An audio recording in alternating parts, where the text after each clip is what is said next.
You know what's funny about HR? Everyone thinks our job is to say yes. Yes to more benefits, yes to flexible work, yes to that promotion, yes to keeping everyone happy. But the truth nobody talks about, the real test of an HR professional isn't in the yeses, it's in the no's. And I'm not talking about the easy no's, like rejecting a candidate who clearly doesn't fit, or denying a leave request that violates policy. I'm talking about the no's that shake you, the ones that keep you up at night, the ones where you know saying no is right but it feels absolutely terrible. Today I'm sharing the hardest no that I have ever said in my career, and more importantly, why it completely changed how I see the role of an HR in an organization. Let me take you back to a few years. I was working with a fast growing startup, the kind where everyone wore multiple hats, worked crazy hours, and felt like a family. We had this employee, let's call him Arjun. Arjun was one of our earliest team members.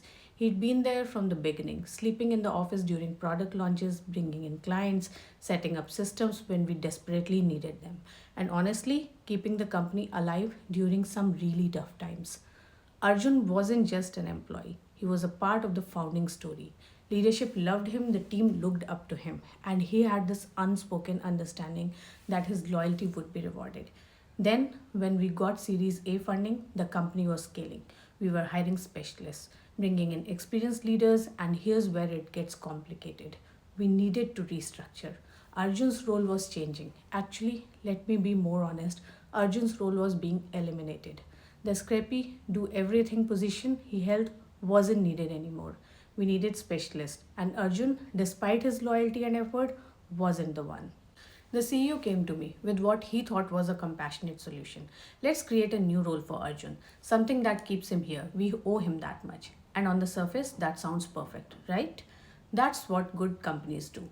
They take care of their people. But here's what I saw. Creating a role just to keep someone is not kindness. It's postponing the pain. And sometimes it's actually cruelty disguised as compassion.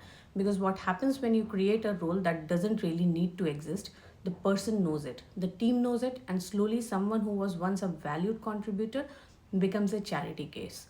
Their confidence erodes, their reputation suffers, and instead of leaving on a high note with their dignity intact, they become the person everyone whispers about. I had no choice to make. I could say yes, keep everyone comfortable, avoid the conflict and difficult conversation, and maintain my nice HR image. The CEO wanted it, and the team expected it. Or I could say no. I remember sitting in that meeting room, looking at the CEO, and feeling my heart race because what I was about to say wasn't just no, we shouldn't create this role. What I said was we need to let Arjun go, and we need to do it with respect and dignity. The room went silent. Then came the pushback. He's been loyal to us. This will destroy the team morale. We can't do this to him. And I get it, I really do. Every fiber of my being wanted to find another way. But I've learned something in HR. The most loving thing you can do for someone is sometimes to be honest about when a situation isn't serving them anymore. So I made my case. First, Arjun deserved honesty. Creating a fake role would be lying to him about his value and his future. He'd sensed it and it would damage him more than a clean, respectful exit. Second, Arjun deserved his dignity. Letting him leave as a valued early contributor is very different from letting him slowly become irrelevant. One protects his story, the other destroys it. Third, the team deserved integrity. When you create roles just to avoid hard conversations, everyone notices and they lose trust in leadership decision making. And finally, we owed Arjun more than a pity job. We owed him a generous exit, honest feedback, strong references, and support to find his next opportunity, one where he could actually thrive. The CEO didn't immediately agree, but he listened, and after several more conversations, we moved forward. Here's how we did it, and this part is crucial because saying no is half the battle. How you execute that no is what defines whether you are being cruel or compassionate.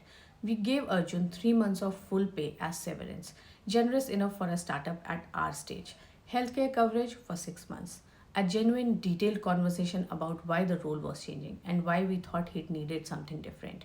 My personal commitment to him help him to find his next role, introductions, references, resume reviews, interview prep, all of those things. And most importantly, the truth delivered with respect and compassion. The conversation was hard. Arjun was hurt. He felt betrayed initially. But you know what? 6 months later, he called me. He'd found a role at a company where his skills were actually needed. He was thriving, and he said something I'll never forget. I was angry at first, but you were right. That fake role would have killed me slowly. This way, I left with my head high. Now, that was the hardest no I have said, but it wasn't the only time I had to choose. Courage over comfort. Let me share two more situations where saying no felt impossible but necessary. Example 2. The top performer who was poisoning the team. Let's call her Priya. Priya was crushing her targets quarter after quarter. She was our top performer. Clients loved her, revenue loved her. Leadership wanted to promote her to head the entire sales division. But here's what leadership wasn't seeing. Priya's team was hemorrhaging. Three people had quit in 6 months. Exit interviews revealed a pattern of micromanagement, public humiliation, taking credit of others' work. Her success was coming at the cost of everyone around her.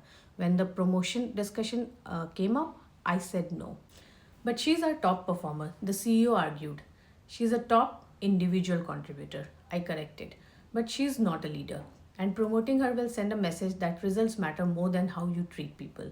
You will lose more people than you realize. They didn't want to hear it. They pushed back. But I held firm. We didn't promote Priya. Instead, we gave her an ultimatum: work with an executive coach on her leadership style or stay in her current role. She chose to leave. Did we lose revenue short term? Yes, we did. But we also protected the culture and kept the talented people who would have otherwise left. Absolutely, yes. Example 3. The founder's best friend who couldn't scale. This one hits close to home for anyone in a startup. We had a head of marketing, let's call him Rahul, who was the founder's college roommate. Rahul had been there from day one. They'd built the company together from a coffee shop. But as we scaled from 20 to 200 people, Rahul couldn't keep up. Marketing was falling behind, campaigns were not making sense, the team was frustrated. But no one wanted to say anything because, well, he was the founder's best friend. The founder came to me and said, help me figure out how to make this work with Rahul. I said, the question isn't how to make it work. The question is, are you willing to let your friendship hurt the company and Rahul's own career? Because here's the thing, keeping Rahul in a role he'd outgrown wasn't helping him either. It was setting him up for bigger failure down the line. I recommended we transition him to an advisor role, bring in an experienced CMO, and help Rahul find a company at an earlier stage where his skills would shine. The founder was devastated. It took weeks, but eventually we did it. And you know what? Rahul is now thriving at an early stage startup where he's building from scratch again, which is what he's actually good at. So, what do all three of these stories have in common? Lesson 1: compassion isn't always agreement. Sometimes the most compassionate thing you can do is saying no. Real kindness means caring more about someone's long term well being than their short term comfort, whether that's Arjun, Priya, or Rahul. Lesson 2: protecting someone from reality is not protection, it's harm. When we shield people from the truth, we rob them of the opportunity to make informed decisions. Every single person in these stories deserved honesty, even when it hurt. Lesson 3: culture isn't what you say, it's what you tolerate. When you promote toxic performers, when you create fake roles, when you protect people from consequences, you are sending a message, and that message shapes your entire culture. Lesson 4: your job as an HR isn't to be liked, it's to be trusted.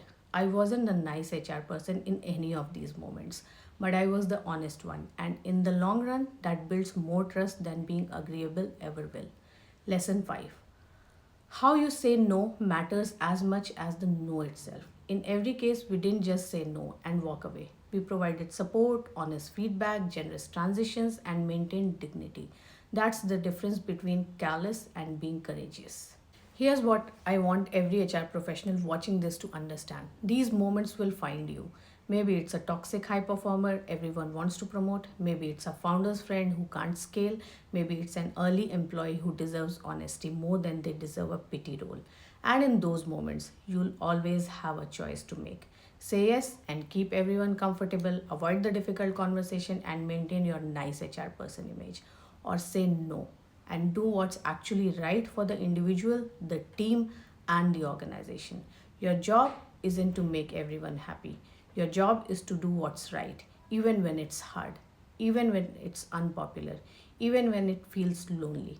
Because here's what I have learned: every time you compromise on the hard truth to avoid a difficult conversation, you're not being kind, you're being convenient, and there's a huge difference. The organizations that scale sustainability, they have HR leaders who can say no, who can hold the line on culture, who care about the long term integrity than the short term comfort. That's the inner game of HR. It's not about policies and processes. It's about having the courage to do the right thing, even when it's uncomfortable. The question you need to ask yourself isn't how I can avoid saying no. The question is, when I need to say no, will I have the courage to say it with honesty, respect, and integrity? And will you execute that no in a way that maintains dignity, provides support, and actually helps people grow, even when they don't see it immediately? If this resonated with you, if you've faced these moments in your career, or if you're preparing for them, I want to hear from you. Drop a comment below. Like this video if the hardest no story resonated with you. Subscribe for more such real HR leadership lessons. Comment below what's the hardest no you have ever said. See you in the next episode where we'll talk about the meeting that changed how I see leadership forever. See ya.